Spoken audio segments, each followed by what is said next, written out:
Bridging Hope Counseling Facebook Live. I'm Heidi Waldock, and I'm here with Brianna Heinzelman. Hello, Brianna. Hello. And we are in our Rogers office right now, and we're doing this a little bit differently. Normally, I've been doing blogs and then doing a Facebook Live on this blog. But due to the recent changes in the coronavirus, we want to speak on how we can be at peace during this time.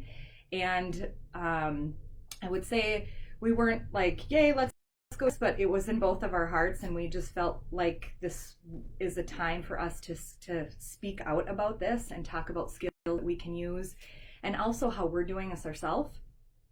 So one of the things that as therapists they call this self-care, that we need to pay attention to ourselves and make sure that we're focusing on ourselves so we can be good therapists for our clients. And if we don't do that, then we're not able to really help them very effectively. And so personally, what we're going to be talking to you about today, there are things that we do and what we're doing right now. Obviously, we see that there's things that are changing all the time, but we feel really hopeful that the words and the things that we're going to share today can be helpful for you. Mm-hmm. So what we've been hearing this week as clients have been coming in and ourselves just talking with each other as therapists supporting our team is there's just a lot of anxiety. And as that anxiety increases, panic can increase, and if we're in that panic mode and we don't have a plan, it can really spiral out of control. So I think one of the biggest things we've been talking about is just having a plan big. We have our, doing therapy and those kind of things, but having a plan for ourselves of how we can take care of ourselves. And so there's some simple things that we teach in TV that sound really simple, but also they take time and we have to think about doing them. So one of those is just even taking 5 minutes a day, like making yourself available for yourself 5 minutes to clear your mind. I know the last 2 mornings before I've gotten up, I don't love to get up in the morning, but I've just taken some time very intentionally before everybody in my house wakes up, just for myself, to clear my mind before I need to go and do my day. Another thing that this came from one of my aunts, but she said, look through your camera roll, look through that and look at those fun memories, look at the things that make you happy, because there's a lot of things out there that are going to kind of bring you down. And so remembering the things that are good, breathe.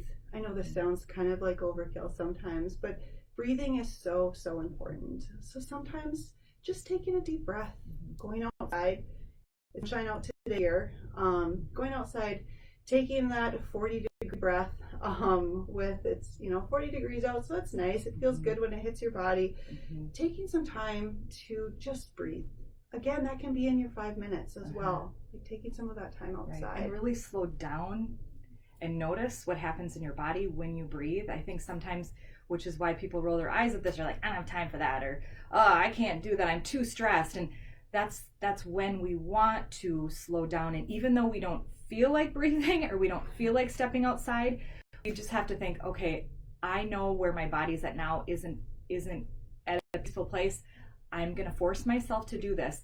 And biologically, it changes us when we slow down and we take that breath, or if we step outside.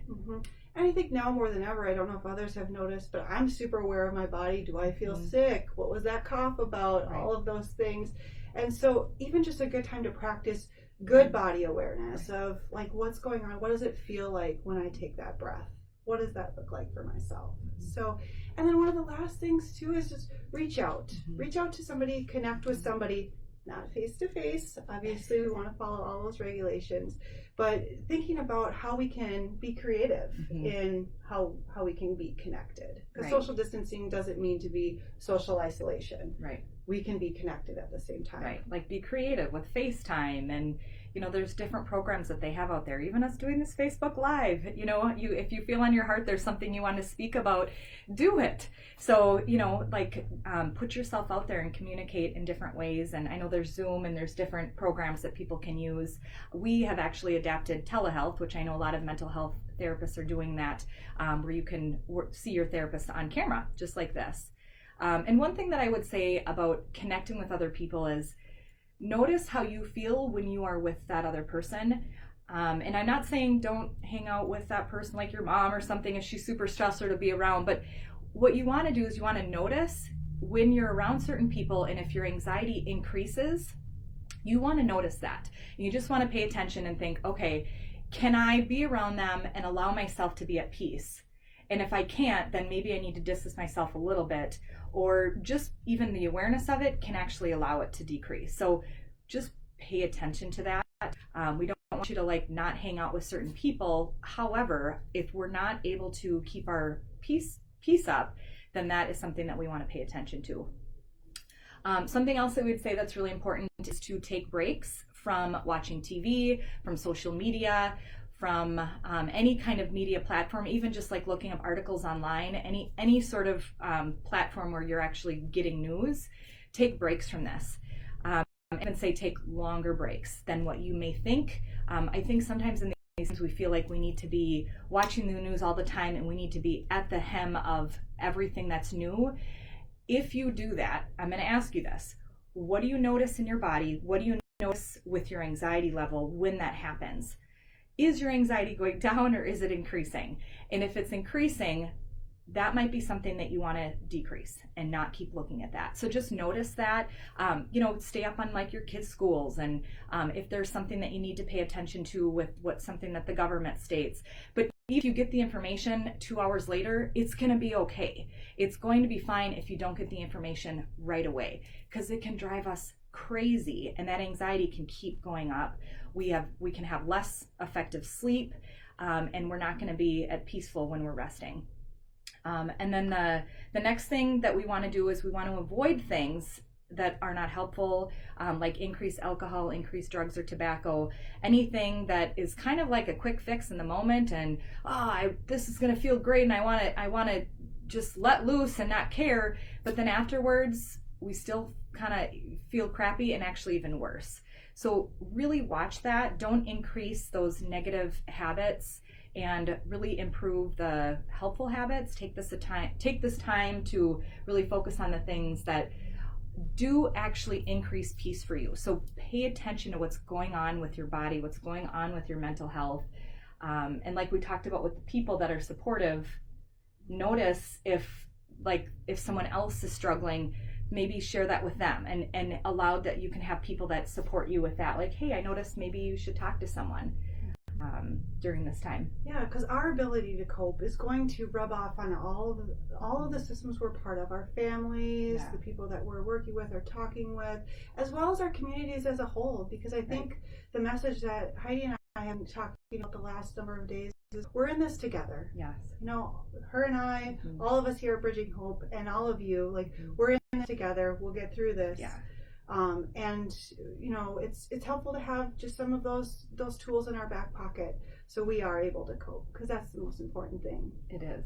It totally is. And one of the things that's been on our heart is, hey, maybe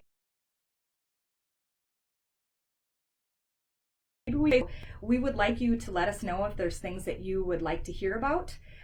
So there's things that you want us to talk about more. We would love some feedback and some suggestions and things that you would like to know about. We would love to share some of those things, even some of the skills that we talk about in our groups.